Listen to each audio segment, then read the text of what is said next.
Au moment où on va rentrer sur le plateau en direct, on se regarde tous les deux et on se dit mais qu'est-ce qu'on fout là, quoi? Qu'est-ce qu'on fout dans cette galère?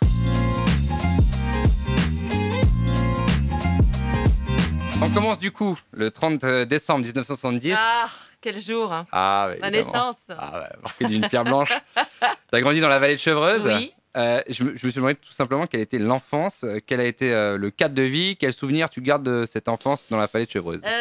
Bah écoute, j'ai fait mes années collège. En fait, avant, j'étais à Paris, hein, mais à 10 ans, je suis arrivée là-bas. Puis j'ai fait mes années collège, mes années lycée là-bas, à côté de Dourdan, dans un village qui s'appelle le Val-Saint-Germain. C'est un Ouais. tout petit bled. Bah écoute, ça a été fondateur. C'est là où j'ai rencontré tous mes amis, qui sont encore mes amis aujourd'hui. C'était une enfance tranquille, dans un village, en Tranquille. lisière de forêt. Voilà. En plein air. Voilà, c'était une adolescence saine. Bon, on s'emmerdait un peu quand même, je dois t'avouer, parce que dans le village, quand t'as 14-15 ans, c'est quand même un peu... Voilà. Donc t'étais content quand t'allais à Paris, c'était un peu la fête. J'étais à 50, ouais, c'est ça, 45-50 km de Paris. Et non, j'ai plutôt... voilà, c'est un souvenir sympa et j'en suis partie à 17 ans quand j'ai eu mon bac. Et c'est parce qu'on s'emmerde dans ce village qu'on justement développe des activités comme la musique, comme les groupes de musique. Ça a commencé assez jeune en fait. Ah oui, en fait, ça a commencé assez jeune. Moi, j'ai toujours été, mais vraiment, la musique, ça a accompagné ma vie depuis que je suis enfant, dans les moments joyeux comme dans les moments tristes. Si j'ai réussi à parler anglais et être bonne en anglais, c'est parce que j'étais fan de Dépêche Mode et je déchiffrais. À l'époque, il n'y avait pas les paroles, hein, au dos des trucs. J'essayais de déchiffrer les paroles. J'étais avec mon dico d'anglais. Voilà, la musique et la lecture, ça a été vraiment les deux trucs qui ont fait que tu t'emmerdes moins, quoi. Même dans les doubles vinyles, il n'y avait pas les paroles. Non, il n'y avait pas pour tout le monde. Je m'en souviens très bien de Music for the Maces, l'album des Dépêche Mode, j'ai bien galéré. Et après, j'ai vérifié quand j'ai vu les paroles, j'ai fait oulala, oulala, là là. Puis il y a eu le bac, il y a eu des études de communication, ce qui t'a amené à travailler pour un groupement d'opticiens. Exactement. Et un jour, alors que tu étais en plein salon professionnel, tu as été passé un casting à la Française des Jeux, Oui. après avoir répondu à une annonce dans Libération pour devenir présentatrice du Keno. Et C'est c'est ça. comme ça que la télévision a commencé pour toi. Exactement comme ça. Je faisais ma revue de presse, j'avais envie de quitter le milieu de l'optique. Moi, je voulais travailler dans la musique. Je voulais bosser pour le groupe Ricard à l'époque parce que ils organisaient des tournées de dingue. Ça s'appelait le Ricard Live. Il y avait une programmation qui était folle et je m'étais dit allez, je quitte tout, je pars au Castellet, c'était au Castellet, et je vais aller bosser. Et je me suis fait retoquer, quoi, donc j'ai pas eu le job. Donc je faisais ma revue de presse, je regardais où est-ce que je vais pouvoir travailler. Et puis je vois la Française des Jeux, recherche présentatrice, même débutante, venez passer votre casting. J'appelle, j'envoie une photo. Je crois que j'ai fait une campagne pub, je faisais un peu de mannequinat à l'époque, une campagne pub. Je vois une petite photo, j'oublie, et puis on m'appelle. Et j'étais en plein salon professionnel à la porte de Versailles, un truc, mais voilà, c'est un professionnel des opticiens, donc je laisse chacun imaginer. C'était fun. Très. Et non, mais là je rigole, mais non, c'était pas très fun. Et donc je suis entre midi et deux, elle est passée le casting, et puis voilà, puis avec mes petits cheveux courts là, et ça sur la tête à l'époque. Oui, t'étais en couple garçonne. Je suis en couple garçonne. Et puis, Ouais. bon, j'oublie, hein, tu vois. Puis 3 semaines après, je reçois un coup de fil, un message sur mon répondeur à la maison. Et je me dis, c'est une connerie, c'est pas possible. C'est des copains qui me font une blague. Et ça réinsiste, ça me rappelle une deuxième fois. Et c'est comme ça que j'ai démarré. J'ai été faire une journée encore de formation. Et j'ai démarré un mardi, le 13 juin, je crois, 2005. Non, 95. 95, ouais. T'as rajouté 10 ans. C'est ça, 95. Ouais, j'ai noté 13 juin 95. C'est ça. Et puis après le Keno sur France 3, ça t'a permis d'être mise en avant, mise en lumière, et t'as été repéré par un garçon qui s'appelle Renaud Levanquim. C'est fou, hein, qui est aujourd'hui patron de Brut, Ouais, qui était réal à l'époque et qui avait insisté pour que je présente une émission musicale sur TF1 qui s'appelait Minuit lors du clip, puisque j'y savais que j'aimais la musique, où je présentais des intégrales sur des artistes français. Voilà, un peu leur parcours, ce que tu fais là, mais avec des chanteurs. Et ensuite, je suis arrivée Chez sur M6. M6 avec Les Piégeurs. Et il y a eu tout un tas d'émissions chez M6. Là, c'était les vrais débuts chez M6, Oui. 96-2003. Exactement. Pour le coup, c'est là où tu as imposé ta patte, ton style, tu as su créer... Alors là, ce qui était formidable à l'époque, c'est voilà, tout était possible. C'est-à-dire que ils savaient que j'aimais la musique et le cinéma, donc je me suis rapidement retrouvée à la tête d'émissions musicales et d'émissions de Cinoche. J'ai commencé avec Les Piégeurs, qui était une émission de caméra cachée avec Philippe Lelièvre notamment, enfin qui débutait aussi à l'époque. Tu vois, c'était quand même c'était hyper sympa. Et après, ça s'est enchaîné. J'ai travaillé avec Michael Youn sur le Morning Live. Oui, Voilà. Alors j'essayais de faire des chroniques cinéma. je me suis demandé comment tu arrivais à faire des chroniques ciné avec Michael Youn. C'était le mercredi dans le je faisais les sorties ciné. C'est Thomas Valentin, M6, qui m'avait proposé ça. Puis j'aimais bien Michael, j'aimais bien l'émission. Et je me suis dit, allons-y. Oui, mais ça devait être impossible à finir une chronique. Ah oui, non, mais il n'y avait rien de sérieux. Enfin, moi, je la préparais, tu sais, en bonne Sérieusement ? élève. Voilà, j'allais voir les films et tout ça. Et je me souviens d'un Harry Potter. la sortie d'Harry Potter où Michael était monté sur les cintres, là, tu sais, on accroche les trucs, c'était pété la gueule avec un balai. Enfin, c'était n'importe quoi. Donc, j'arrivais jamais à finir ma chronique, hein, de toute façon, mais c'était pas le but, quoi. En fait, on se marrait, c'était de l'humeur, cette émission, elle était assez folle. Puis il y a eu France Télévisions.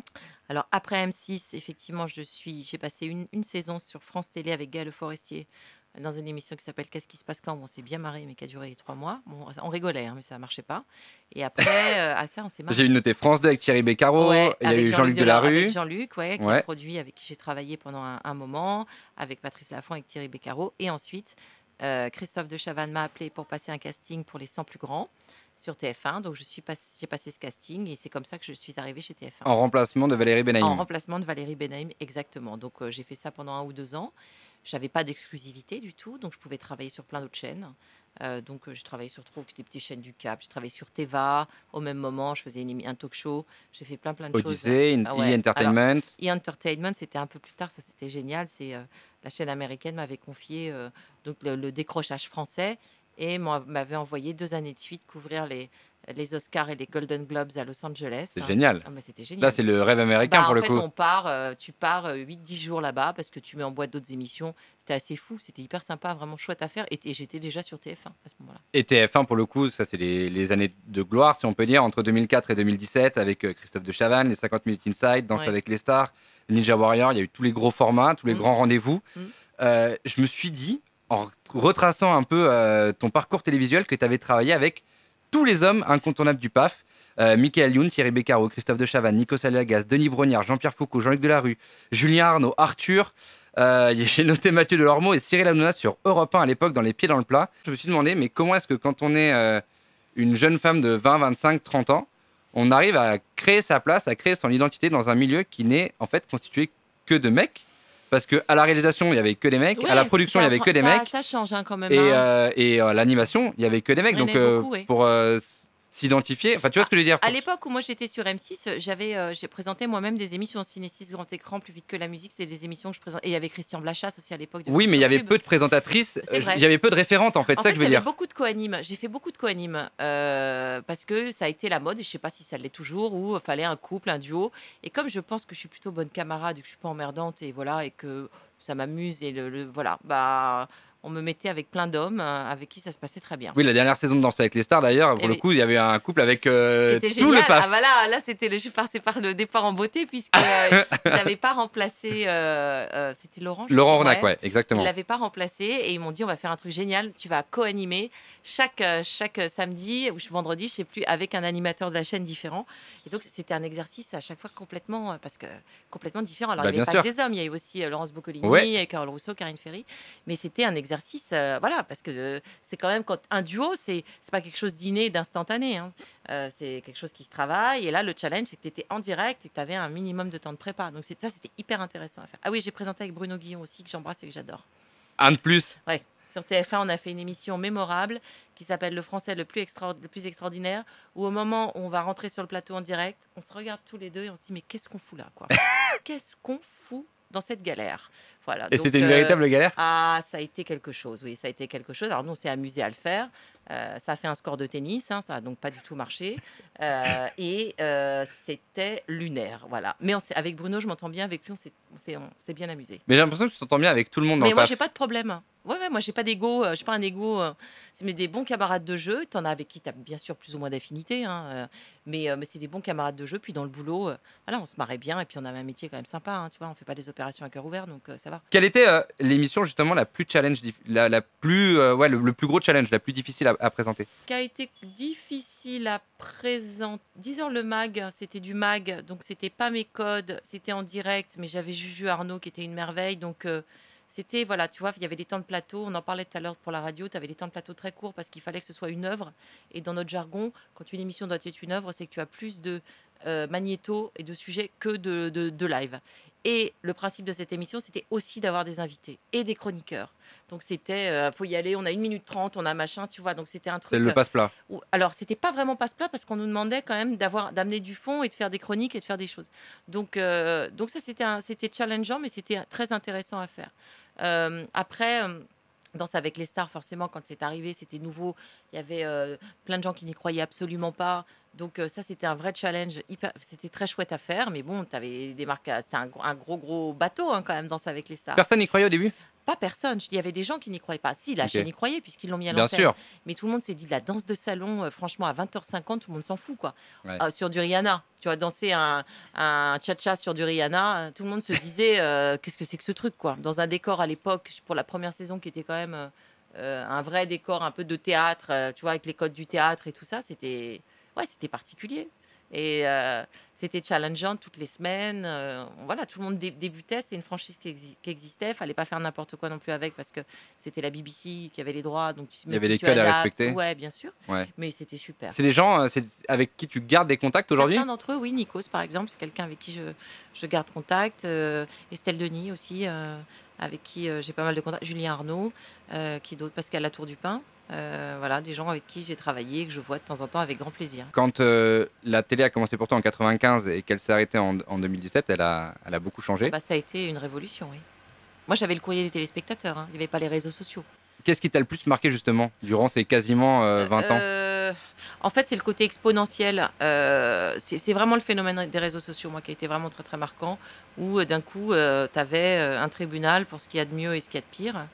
Et c'est pour ça que moi, je suis assez aguerrie parce que je l'ai vu naître.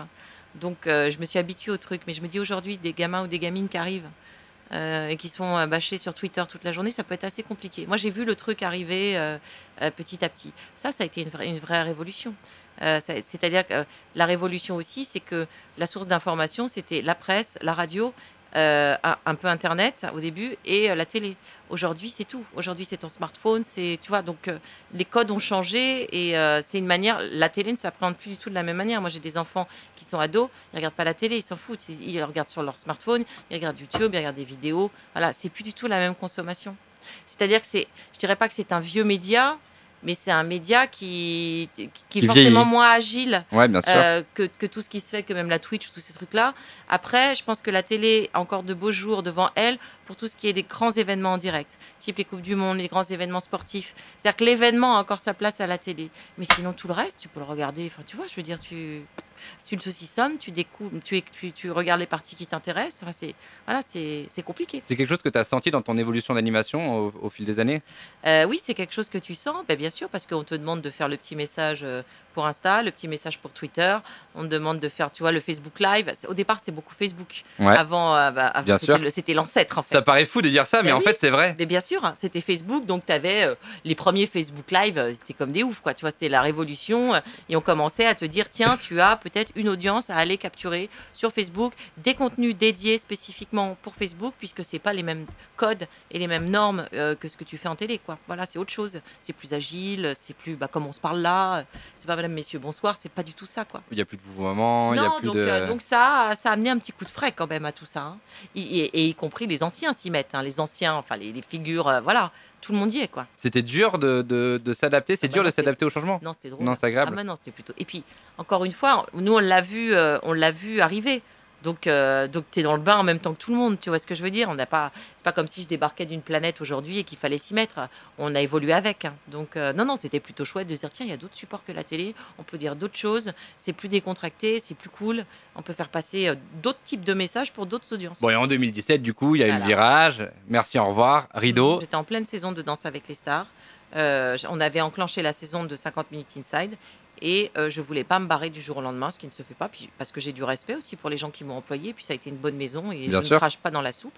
Donc j'en ai parlé, je crois que c'était début octobre, oui, en disant, bah voilà, moi j'arrête fin décembre. Pour être comédienne? Pour être comédienne, pour faire de la musique, pour faire tout ce que j'avais finalement peu le temps de faire, parce que à l'époque sur TF1, il y avait Danse avec les stars, il y avait Ninja Warrior, il y avait 50 Minutes Inside toutes les semaines, j'avais des tirages du loto, du Keno, voilà, donc j'avais quand même un emploi du temps bien chargé, qui me laissait du temps, hein, j'étais pas non plus, mais pas suffisamment pour m'immerger complètement là-dedans. Et quelqu'un avait fait un peu ce chemin-là avant toi, c'est Virginie Fira. Ouais. Exactement. Est-ce que vous aviez échangé avant ou Pas après? Non, on s'est Jamais. croisés sur un festival, mais on ne s'est pas parlé de ça. Non, on n'a pas du tout échangé. Moi, je trouve qu'elle c'est super parce qu'elle est allée au bout de ce qu'elle avait envie de faire et elle le fait bien en plus. Hein. Oui, bien sûr. Donc, non, on n'avait pas échangé, mais je savais, si tu veux, qu'il y a eu un moment, ça ne me nourrissait plus spirituellement. Enfin, je veux dire, tu vois, il me manquait un truc. Ça te transcendait plus de monter sur un plateau et de te retrouver à animer une émission? Non, je m'amusais moins. Oui, bah donc il vaut mieux partir. Exactement. Parce que sinon, Bah oui, quand on s'amuse moins, on fait les choses moins bien généralement. exactement. Le passage de l'animation à la comédienne, c'est un passage qui n'est pas évident. Non. Quelqu'un d'autre le fait, c'est Alessandra Sublet Oui. qui se lance. Oui. Est-ce que vous avez échangé aussi? On échange par Insta, bonne chance. Je lui dis voilà, c'est bien, les filles qui ont du courage. Enfin voilà, on est toutes les deux convaincues qu'il faut s'écouter. Et moi, ce que je me suis dit, c'est qu'il faut pas avoir de regrets. Donc tu tentes. Ça veut pas dire que ça va marcher, mais au moins tente-le, quoi. Et puis, ce qui est assez étonnant, c'est que quand tu ouvres une porte, il y en a d'autres qui s'ouvrent que tu n'imagines pas que tu puisses aller. Donc tout ça, c'est assez vertueux. Donc allons-y. Moi, je suis arrivée en fin 2017, j'avais rien quand même. J'avais la tournée, j'avais pas rien, j'avais la tournée de Chris Marquez Alors on danse. Il y avait la tournée de Christophe de Chavannes aussi? Ouais, où j'ai fait 3 dates, hein. C'était pas non plus un truc de ouf, hein, tu Ouais. vois. Et puis, fallait tout faire. J'ai trouvé un agent, construire une image. Enfin voilà, c'était un challenge qui était très excitant, quoi. Il y a eu beaucoup de propositions à la sortie justement de Ah oui, TF1. alors en fait, ce qu'il y a, c'est que tu en as quand même pas mal. Alors beaucoup d'autres chaînes qui m'ont demandé si je voulais venir animer des émissions. J'ai dit non, mais Ça encore c'est sûr. Bah, aujourd'hui. France Télévisions notamment et à France 2. Ouais, mais il y en a encore aujourd'hui des chaînes qui me proposent, qui me disent: t'es sûr que tu veux pas revenir? Je dis bah non, non, j'ai pas très envie de revenir, non. Limite, je préfère revenir sur quelque chose que je produis pour les réseaux. Tu vois, je produis des films dans ma vie d'aujourd'hui, des portraits d'entrepreneurs. Je fais voilà des choses qui me parlent, mais je les fais là, je me mets pas non plus forcément en scène. Et puis c'est sur des chaînes YouTube ou des chaînes des groupes et ça me va très bien. Mais du coup, la question c'est qu'est-ce qui pourrait te séduire? En télé, Oui, bah, de faire des entretiens, de faire des choses qui font pas d'audience. des portraits quoi. Oui, voilà, Ouais. qui font pas d'audience. Moi, je m'intéresse. On a produit une série de podcasts. Là, j'ai une boîte qui s'appelle El Phoenix. On est allé interviewer des hommes et des femmes de ménage dans toute la France pour voir l'après-Covid, justement, si le regard des gens avait changé sur eux et puis pour avoir. Voilà, moi, ça m'intéresse. Voilà, mais ça m'intéresse moi. Puis ça a intéressé plein de gens. Mais c'est pas des trucs c'est pas des formats broadcast, c'est pas des formats que tu retrouveras en télé. Mais aujourd'hui, chacun a son propre média. Tu as la possibilité de créer une chaîne, donc c'est pas un souci le support, tu vois. C'est-à-dire qu'aujourd'hui, je ne suis plus dans la recherche du plus grand nombre. Je fais des choses qui m'intéressent. Et si des gens, ça les intéresse aussi, c'est génial. Mais la démarche, ça va pas de me dire, tiens, je vais faire un truc, il faut que j'ai tant de vues, Je m'en fous, en fait. Je fais des trucs qui me plaisent. Et si ça plaît aux gens, c'est génial. Je sais que tu avais bien préparé ton départ de TF1. Est-ce que ça a été plus facile ou plus dur que prévu? En fait, j'avais anticipé le pire. Donc finalement, ça a été plus facile. Ouais. J'avais anticipé de ne pas travailler. Pendant 2 ans, je crois. Que tout le monde me jette des pierres. Non, je plaisante, mais j'avais anticipé de ne pas bosser. Donc ça a été plus simple que prévu. Parce que j'ai travaillé vite. Mais est-ce qu'il y a une vie qui change profondément? Non. Rien du tout. Pas rien. Mais comme dans la mesure où moi, j'avais pas une vie. Alors, tu veux dire une vie extra-professionnelle? Ouais, c'est ça? exactement, ouais. Je n'avais pas une vie extra-professionnelle. Folle. Si, mais pas dans les codes d'invitation à mes amis, mes enfants, ma famille. Aller voir des concerts, aller au ciné. Non, ça n'a pas changé. Après, tu es moins invité. Mais je le suis quand même. Et puis, comme j'en faisais pas tant que ça, je choisissais les choses. J'ai pas de manque, quoi. Tu veux une Et puis fiche? surtout, c'est chaud. Tiens, regarde, je vais te donner une Et puis fiche. surtout, ce qui se passe, c'est que. Merci. J'avais anticipé les gens qui me rappelleraient et qui me rappelleraient pas. Et je me suis pas trompée. Et tu t'es pas trompé? Non. C'est génial. Je me suis pas trompée. Et donc, il n'y a pas de. Il n'y a pas de Tu vois, hasard. c'était un métier que j'ai fait avec beaucoup de passion, beaucoup d'amour et j'ai rencontré des gens formidables. Mais j'ai pas eu l'impression d'avoir des trahisons, quoi. J'ai pas eu l'impression d'être trahi par quiconque. Je savais les gens que je reverrais, les gens que je reverrais pas. Et ça s'est fait naturellement. Ouais. Complètement. Et du coup, il y a eu la comédie, la musique. Mmh. Et la musique, il y a eu The Jokers. Voilà. Ça, c'était en même temps que TF1 déjà. Alors, The Joker, c'est né en 2010. Ouais, donc c'est ça, pile en plein TF1. The Jokers, pour l'anecdote, on a monté le groupe avec Santi, qui est l'ancien batteur de la Mano Negra, Ouais. qui bosse chez TF1, qui est patron de la musique, sur un pari. Enfin, c'était de Nonce Paolini, qui était le PDG de TF1 à l'époque, qui avait dit on va faire une convention où je suis sûre qu'en interne, il y en a plein qui ont du talent, qui font de la musique, qui font du jongle, qui font je sais pas quoi. Donc montez-nous, en gros, régalez-nous. C'est génial. Donc, bah oui, donc on s'est vu avec Santi, Thomas Courcelles et Ludovic Patsouris. À l'époque, ils bossaient tous les quatre chez TF1 et on a fait ce truc de Joker. On s'est dit, on va faire ça pour la convention. Et on s'est tellement marré qu'on a commencé à répéter, qu'on a continué les répètes petit à petit et qu'on a monté un set. Ensuite, on est allé. On a commencé à faire notre première scène, je m'en souviens, c'était au Sentier des Halles, mon Dieu. Et c'était fou. Et ensuite, on a enchaîné avec le Bus Palladium, le Noki. Ouais. On a fait beaucoup de concerts en province aussi. jusqu'à la rencontre avec Jean-Baptiste Guégan, la voix de Johnny, Oui. où on a fait pendant 1 an une tournée des Zéniths avec lui, où on était sa première partie. Et du coup, depuis 1 an quasiment maintenant, c'est quasiment 1 an, il y a Molly Pepper. Alors, ce qui s'est passé, c'est que je connaissais Jean Beaucheux, qui est le guitariste de Molly Pepper, qui est venu me voir. Je le connaissais comme ça, mais on m'avait jamais entendu chanter, on n'avait jamais travaillé ensemble. Je sais qu'il faisait de la musique, il faisait de la pub, c'est un réal de clips, de pub, très talentueux. Et il est venu me voir à la scène musicale. Ouais. C'était la première partie de Guégan, justement.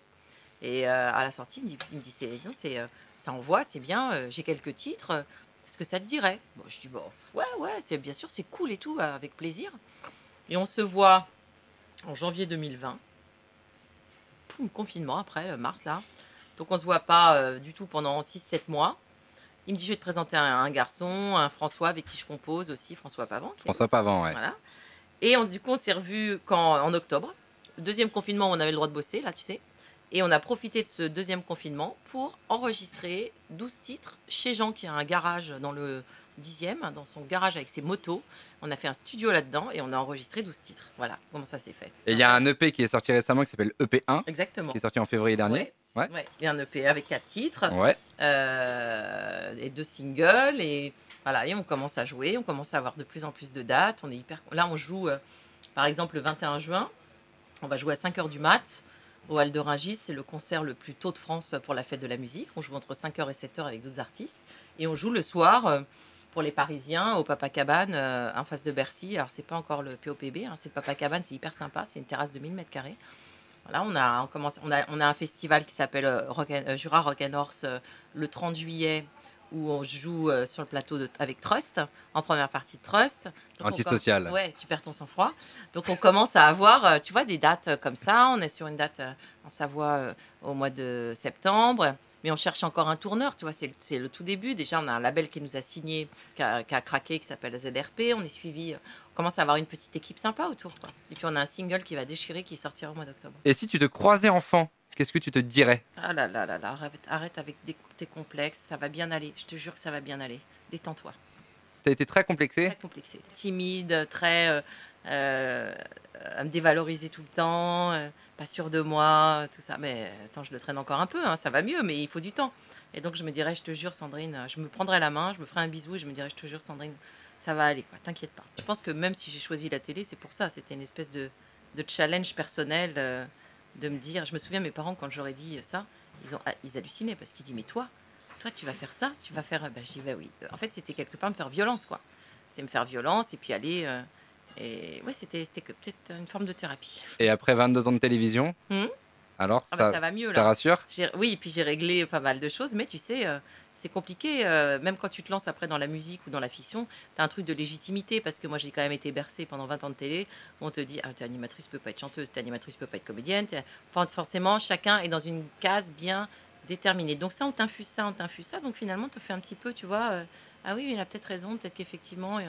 Donc ça, il faut se débarrasser de tout ça, parce qu'on peut tout faire, on peut être pluriel et on peut tout faire bien en plus. Tu l'as eu longtemps ou tu l'as eu beaucoup, le syndrome de l'imposteur? Mais je l'ai eu tellement longtemps où je me disais un jour ils vont me démasquer, même quand je faisais des grosses émissions. Un jour ils vont me démasquer, ils vont voir que je suis vraiment nulle. Pour le moment, je sais pas sur quoi ça tient sur de la chance probablement, mais je comprends pas qu'ils l'aient pas encore vu. Ouais, bien sûr. Personne l'a vu pour l'instant. Bah, il y en a peut-être qui l'ont vu, mais du coup je travaillais. Du coup je travaillais beaucoup, tu vois, je faisais vraiment être impeccable, être à l'heure, avoir mes trucs préparés. Voilà. Tu compensais par le travail? Alors, en fait, j'ai toujours été, j'aime travailler, hein, ça a toujours été, et puis c'est un travail quand même agréable. Mais en tout cas, je ne pouvais pas être prise à défaut là-dessus, parce que je travaillais. Donc il fallait être irréprochable. Ouais, c'est ça, la bonne élève.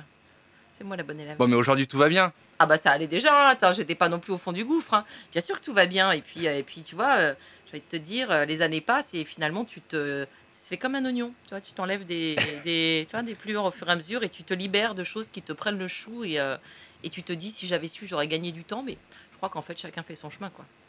Et tu te sens plus légère aujourd'hui? Ah, grave. C'est vrai? Mais bien sûr, je me sens beaucoup plus légère, je me sens plus alignée dans mes pompes, dans ce que j'ai envie de faire. Et je crois en même temps qu'il y a des trucs de... la vie, c'est pas linéaire. C'est-à-dire que des envies d'aujourd'hui, il y a 20 ans, j'aurais peut-être pas eu les mêmes envies.